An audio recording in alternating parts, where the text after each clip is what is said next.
Sir, ওই বাচ্চাটা বাচ্চা নয়, একটা ভূত। শুধু তাই নয়, ও একটা এলিয়েন।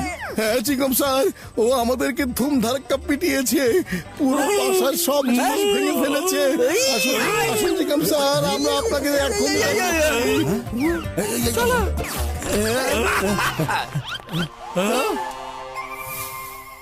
আরে কোথায় সবকিছু ভেঙে চুরে পড়ে আছে?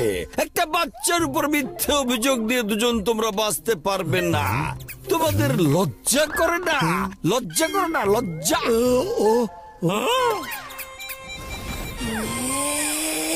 ওই দেখুন, ও ঘুমাচ্ছে না, ও আমাদেরকে হুমকি দিচ্ছে। হীরা চুরিও করেছে। আরে তোমরা যতক্ষণ হীরা ফেরত না দেবে তোমাদেরকে পুলিশ স্টেশনে থাকতে হবে। শোনো, তোমরা ওদেরকে নিয়ে যাও, আর আমি ততক্ষণে ওদের ঘরটা চেক করে আসি। না, আমাদেরকে ছেড়ে দাও, আমরা কিছু করিনি।